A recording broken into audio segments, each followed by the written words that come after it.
educación y desarrollo. Mención de honor. Les damos la más cordial bienvenida a su programa UNAD, Educación y Desarrollo, Mención de Honor. Programa de la Universidad Nacional Ayarte y a Distancia, líder en educación virtual para América Latina. Nuestra invitada de hoy es una caleña que le encanta escribir, cantar y tocar guitarra. Desde muy pequeña aprendió a leer en voz alta. Es por eso que disfruta estar frente a los micrófonos y hablar de la academia, que de alguna manera es su vida, según hemos podido investigar. Usa un D en su apellido y dice que no le disgusta llevar el apellido de su esposo porque es parte esencial de su existencia. Tiene un sueño que es el que vamos a ir comentando en este programa y por el que trabaja todos los días. Por ahora los invito a ver esta síntesis de quién es nuestra invitada en el día de hoy. Carmen Millán de Benavides. Nació en Cali, hija de Berta Grajales y Gabriel Millán, una bugueña y un libanense, quienes influenciaron su amor por la música, la lectura y la cultura. Desde muy pequeña, aprendió a leer en voz alta. Es por eso que disfruta estar frente a un micrófono y se hizo locutora profesional. Estudió en el Instituto Pedagógico Nacional Femenino y luego se graduó como abogada de la Universidad Javeriana. Posteriormente, obtuvo grados de maestría en Administración Pública y Español y de doctorado en Español en The Pennsylvania State University y a su regreso a Colombia, fue directora académica de Colfuturo. Luego se vinculó a la Universidad Javeriana, en donde impulsó la creación del Instituto de Estudios Sociales y Culturales Pensar. Fue profesora titular e investigadora de la Facultad de Ciencias Sociales y desde 1998 produce y presenta el programa radial Música y Literatura en Javeriana Estéreo. En 2003 fue designada como directora del Instituto Caro y Cuervo. Desde allí trabaja en varios frentes para contribuir a una gran causa común, que en esta época de reconciliación la palabra recobre su importancia. Es por esto que la UNAD reconoce a Carmen Millán como una de las líderes sociales más importantes del país, merecedora de nuestra mención de honor por la educación y desarrollo de Colombia en el escenario de la construcción de la era posconflicto. Doctora Carmen Millán de Benavides. Y con Benavides. Y con Benavides todo el tiempo. Sí. Bueno, pues bienvenida a nuestro programa UNAD, Educación y Desarrollo, Mención de Honor. Nos alegra muchísimo tenerla hoy aquí y hacerla parte de esta programación que estamos haciendo para los líderes colombianos. Muchas gracias. Bien, nació usted en Cali, es hija de la bugueña Berta Grajales. Total. Y el libanense Gabriel Millán. Así es. Me gustaría saber cómo recuerda esa época de su niñez, qué tanto la influyó a lo que es hoy y a lo que ha construido durante su vida. A mí me enseñó a leer mi mamá, que fue maestra de escuela. Mi padre también fue maestro de escuela, estudiaba de noche, estudiaba Derecho por la noche, sí. Y en el día era maestro de escuela también.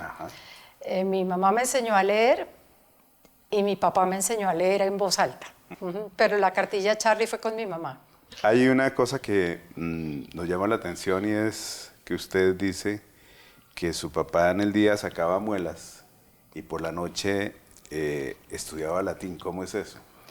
Pues es que yo nací cuando mi mamá tenía 16 años y mi papá 19 y estaba en tercero de bachillerato.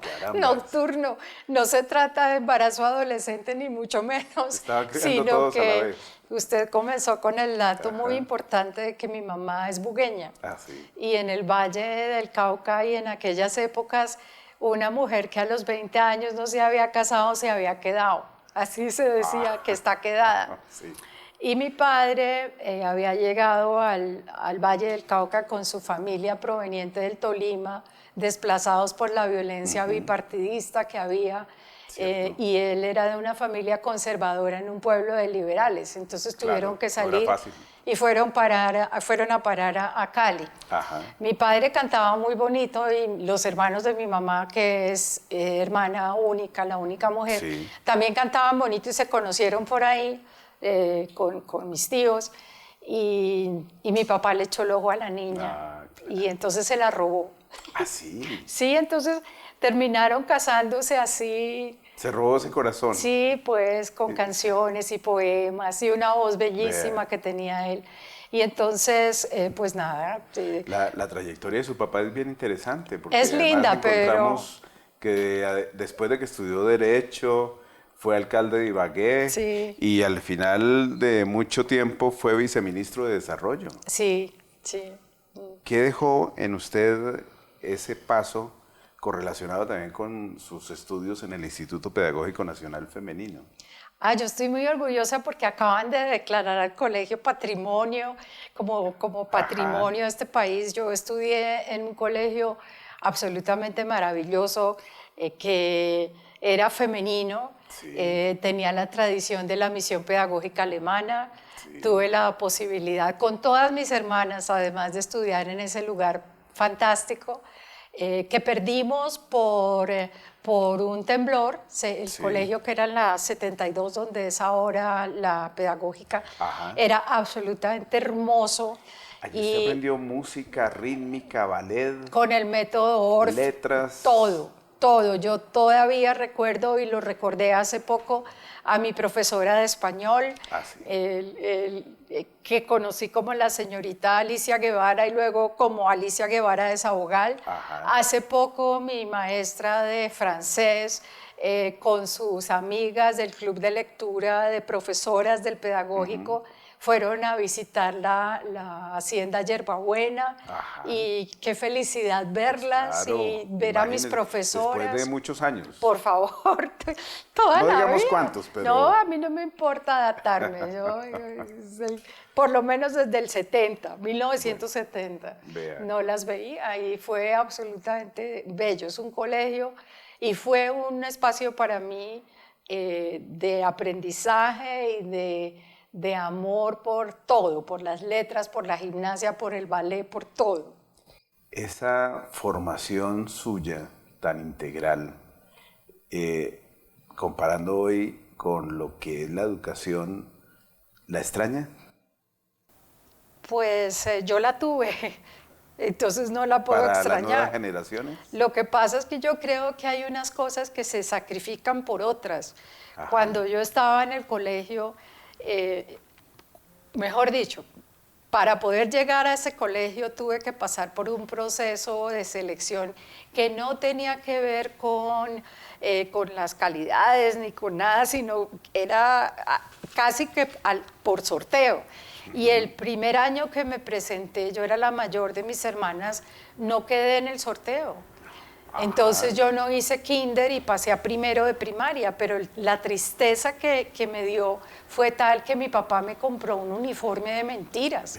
Entonces yo tengo una foto con mi mamá donde estoy con un saquito de colegio, como de colegio, del día que uno se vestía de gala, entonces un saquito de paño con una mariposita acá y una falda de cuadritos. Eso era un uniforme, ya con eso yo me tranquilicé. Y bueno, al año siguiente entré a primero de primaria. Vamos a ir a unos mensajes institucionales, queridos televidentes. No olviden escribirnos a nuestro correo institucional educacion.desarrollo@unad.edu.co. Ya volvemos. Conoce la oferta académica que la Universidad Nacional Abierta y a Distancia tiene para ti. Escuela de Ciencias de la Educación.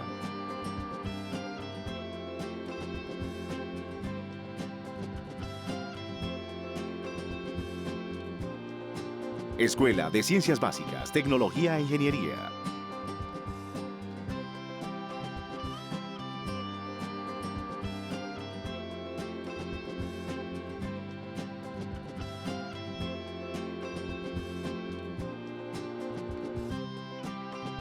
Escuela de Ciencias de la Salud. Escuela de Ciencias Sociales, Artes y Humanidades.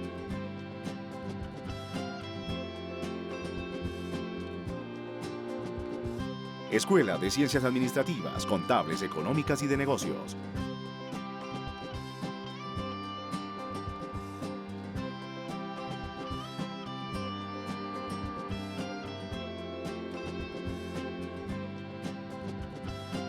Escuela de Ciencias Agrícolas, Pecuarias y del Medio Ambiente.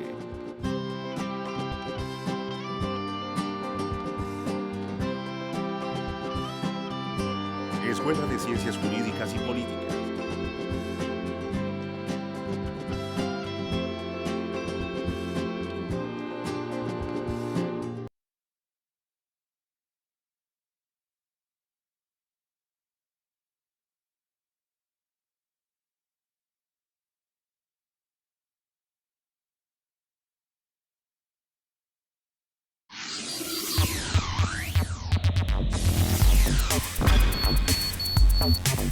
Volvemos con la doctora Carmen Millán, directora del Instituto Caro y Cuervo.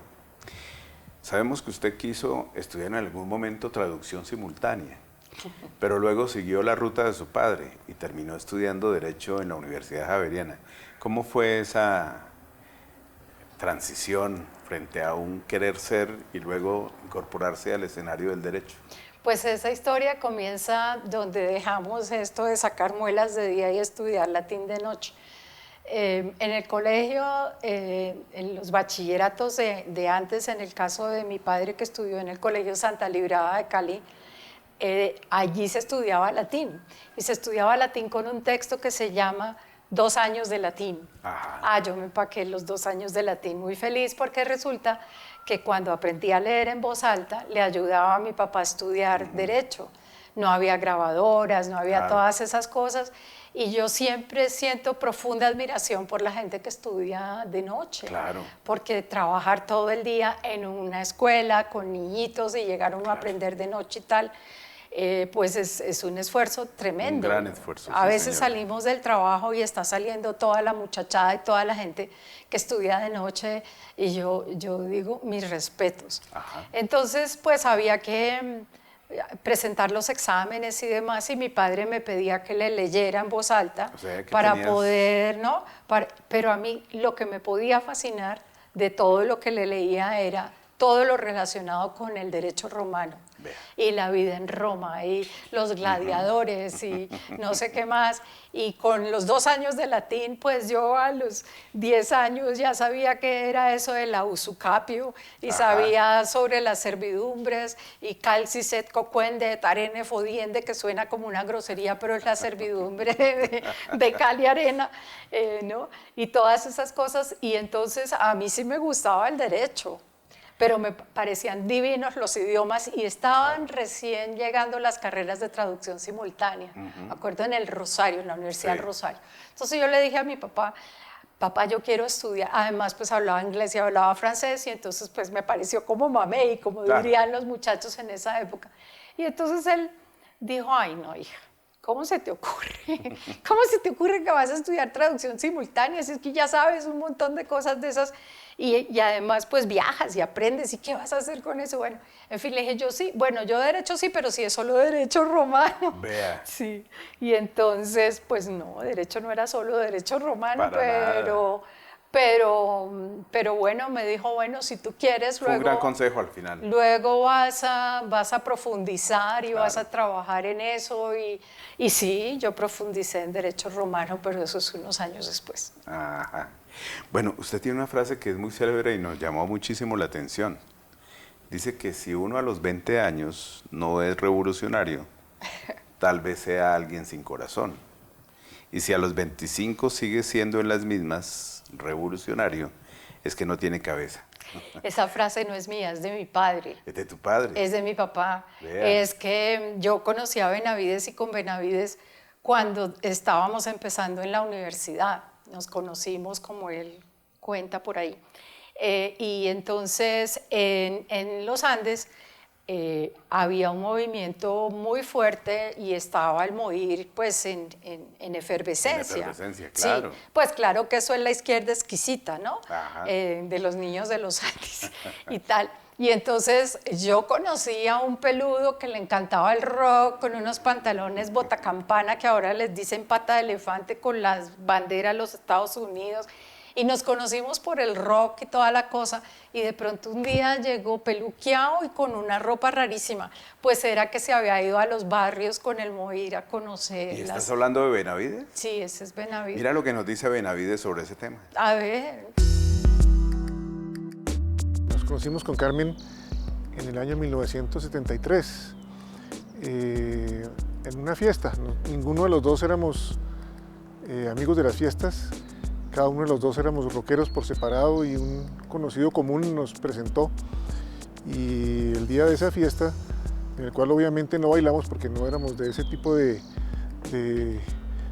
habilidades, hablamos muchas horas sobre rock, que era la música que a ambos nos gustaba, y pues hicimos casi una competencia de quién era el mejor baterista del mundo, quién era el mejor guitarrista, el mejor bajista, y desde ahí entablamos una amistad que rápidamente terminó en noviazgo.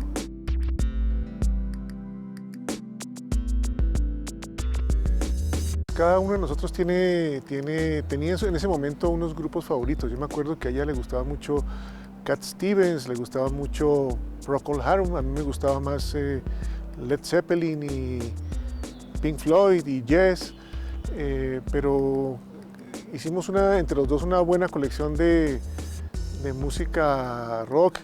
En esa época no era tan sencillo coleccionar porque la música llegaba aquí a cuentagotas mediante sellos nacionales, entonces uno completaba y aumentaba las colecciones con los viajes de los papás al exterior o con amigos que viajaban, y en esa época no había obviamente ni internet ni televisión internacional, sino los canales locales, entonces nuestro contacto con el rock era muy esforzado y muy buscado a través de canales diferentes. Y pasó ese tiempo, se enamoraron. Y él como ingeniero, entendemos que le salió una opción de trabajo en la represa del Prado, Tolima. Y usted se fue como jueza. Muy políticamente correcta esa versión de la historia. Es políticamente correcta. Sí, venga, le digo. Lo que pasa es que en desarrollo de una idea del MOIR, de que los estudiantes conociéramos las reales condiciones de los campesinos y de la gente en el campo y todo, había que entrar en lo que se llamaba la política de los pies descalzos, quitarse el tacón y la cosa y salir al campo. Entonces, pues había que ir a trabajar y a echar asadón y tal cual. Mi padre pensó pues que el tema era irse como para el campo. Y entonces dijo, no, pues ¿por qué no se van para Prado, Tolima? Que allá hay una represa y allá puede él ser ingeniero y cerquita queda Guamo y también es el campo y usted puede... Entonces eso fue... Se cuadró todo perfectamente. Exactamente, sin que fuéramos a tener, sobre todo yo, que echar asadón. Pero fíjense que allí de alguna manera surgen otros elementos interesantes en su vida. Sus dos hijos, Juan Gabriel y Camilo. Sí. Y ellos nos dan este testimonio muy bonito conjuntamente con su esposo. Veámoslo.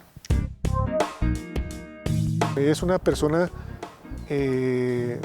muy dedicada a que la casa sea un sitio verdaderamente tranquilo, amable, atrayente para los amigos y la familia, llena de libros, de objetos hermosos, de tranquilidad y de paz. Entonces ella es una persona que se ha dedicado toda su vida a que nuestro apartamento o el sitio donde hayamos vivido siempre tenga un gran deseo de volver y de estar allí permanentemente más que de salir. Nosotros somos muy caseros y muy de permanecer allí en la casa porque nos gusta mucho leer.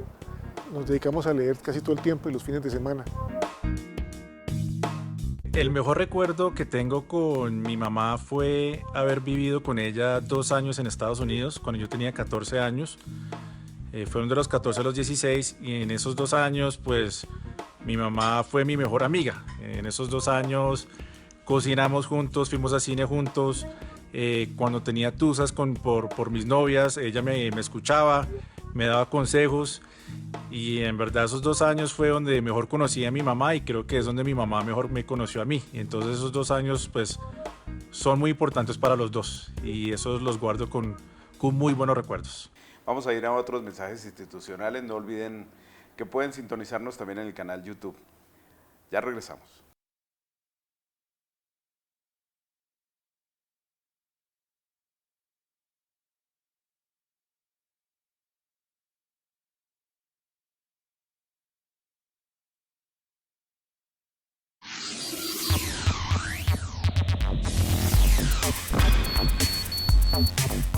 Volvemos con la doctora Carmen Millán. Ella es directora del Instituto Caro y Cuervo. Bueno, usted integró ese primer grupo de becarios de Colfuturo. Ya nos está hablando de su experiencia en Estados Unidos con su esposo, sus hijos. Todos se fueron para allá. ¿Cómo fue eso? Pues una experiencia maravillosa estar en una universidad estatal. Esta es una de las 10 universidades públicas más grandes en los Estados Unidos. Muy reconocida además. Muy reconocida, una universidad que a nosotros nos cambió la vida en muchos sentidos. Para mí, tener una biblioteca de 4 millones de ejemplares en ese momento, donde los profesores se sentían mal porque no había sino 4 millones de libros, y en donde una persona como yo, pues en el caso mío que estaba haciendo el doctorado en español, ¿no? Pues podía tener 500 libros de la biblioteca en mi casa y me los renovaban si los necesitaba porque iba a hacer una tesis doctoral. Pues era una maravilla y además dentro de la biblioteca podía tener una oficinita, un escritorio, un Carrel donde nadie me movía los libros y yo podía estar ahí. Era un paraíso, fue el paraíso. Usted tuvo un programa de música y literatura.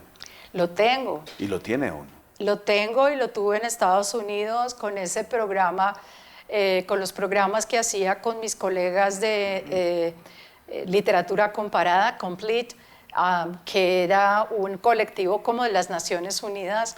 Pudimos conocer de literatura de muchísimos países, de las culturas y demás.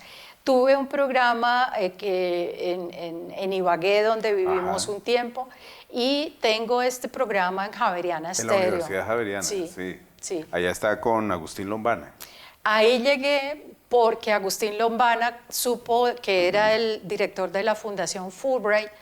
Yo le envié una copia de un programa que ganó un premio, y entonces él que estaba muy cerca de las Javerianas, fue vicerrector en la Javeriana, se lo trajo a la persona que dirigía la emisora.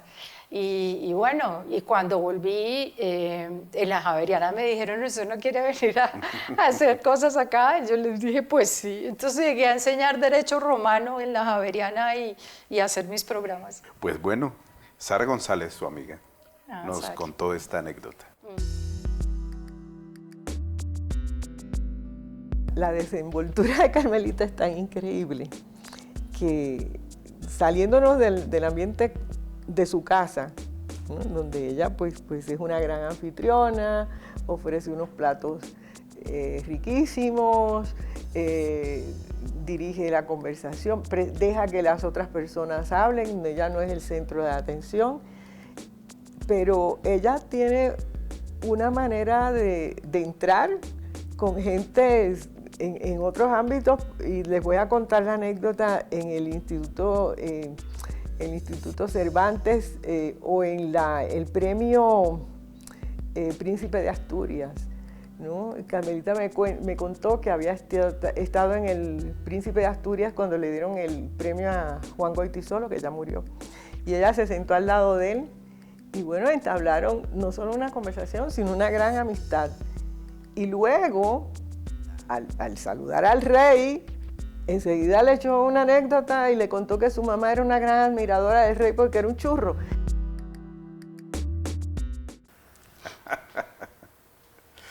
Ella nos contó más cosas. ¿Sí? Sí. Sara, es el premio Cervantes. Ajá, el de premio Goytisolo. Cervantes. Bueno, mire qué más nos contó. Sé, por ejemplo, que su curso de Derecho Romano, la Universidad Javeriana, era todo un éxito porque ella hacía unas cenas romanas. Entonces hacía todo un performance. Sé que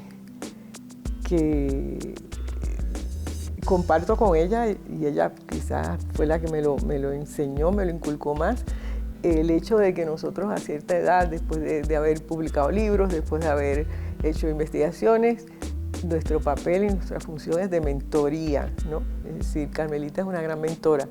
De los estudiantes que pasaron por el semillero de jóvenes investigadores, hay una gran cantidad de estudiantes, no la puedo enumerar ahora, pero los conocía casi todos, que sacaron sus doctorados en universidades de Estados Unidos y en universidades de Europa. Entonces ahí se refleja pues todo ese empeño que ella le pone a enseñar. Pero enseñar a leer y escribir te deja la sensación de que tú le abriste el mundo a una persona, ¿no? Es una satisfacción inmensa. Enseñar a leer y escribir. Sí. Un desafío, ¿no? Para un país y para los profesores, maestros. Pues es que todos los días estamos aprendiendo a leer y a escribir. Así es. Todos los días. Todos los días. Sí. Esa pasión por las letras es inagotable. Pues sí, es inagotable, pero no hay que caer en la ansiedad, porque hace poco mi programa de radio fue sobre unos personajes que tienen un problema y que se llaman bibliótafos.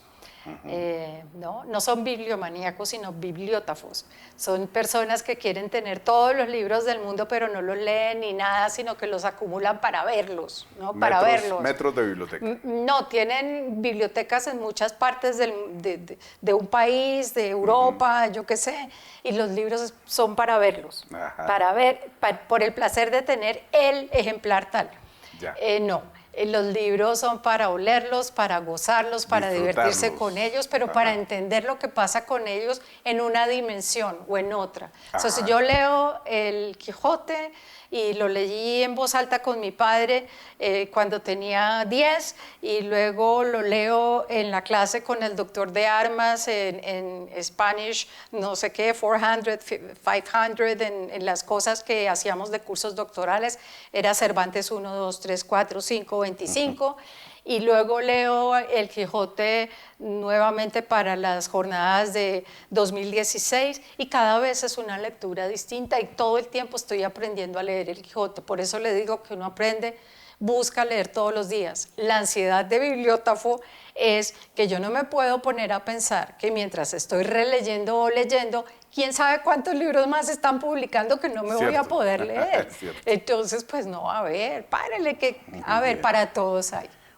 Vamos a invitarlos a ustedes a que nos escriben a nuestro correo institucional educacion.desarrollo@unad.edu.co y a la siguiente emisión, que va a ser igual o tal vez más interesantes que esta. Hasta la próxima.